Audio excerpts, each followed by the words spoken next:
Textbooks now often come with a CD attached. They also often include access to websites and supplementary information. Textbooks are becoming available on personal computers, e readers like Kindle, or on an iPhone. Possibly a generation from now, textbooks might be only a memory. New technology is not limited to delivering the same type of content, but just in new formats. Included are virtual classrooms where teachers speak to a global audience through online classes and seminars. Students can access tests, homework, grades, and lectures through the internet using blogs, messaging, and three-dimensional virtual environments. Students now have the opportunity to follow a Twitter feed from the world's leaders in each area of study. Online instruction allows more flexibility in pacing and also allows students to take advanced courses that would otherwise not be available or accessible to them. What are the challenges? I'd like to highlight two areas. One is the teacher-student communication, and the other is student content interaction.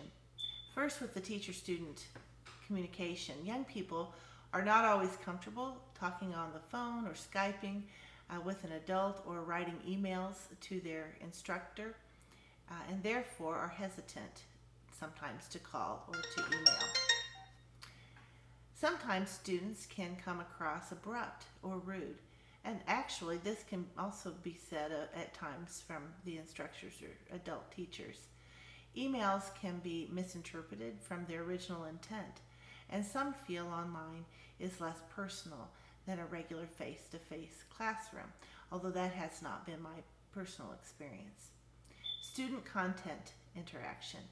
Online learning requires a good deal of self-motivation and self-direction, and all youth don't necessarily have this self-motivation and self-direction.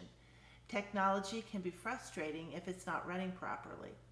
And then the inability for teachers to physically observe their students doing their work and solving problems, making it difficult to maybe catch some subtle but important nonverbal clues that might indicate that there is some sort of a conceptual misunderstanding. So what is current online and mobile assessment methods being used, and what is their effectiveness? Well, just like in classroom assessment, the teacher needs to decide the purpose of their testing and make sure that it coincides with their stated objectives.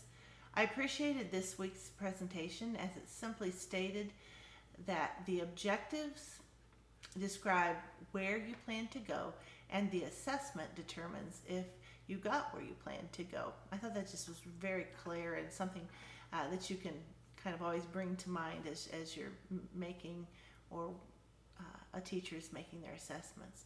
Assessments should stem directly from the objectives.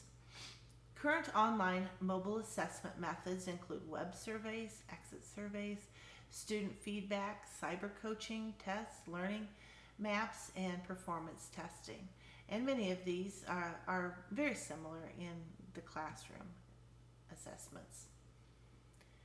So, what have I learned? I have learned, number one, just like in the classroom, educators need to know why they are testing. Two, they need to make sure that the assessment aligns with the stated objectives. Three, the purpose for the testing will help determine how they will assess and whether or not scores will be needed. Four, and the importance of feedback at the end of assessment.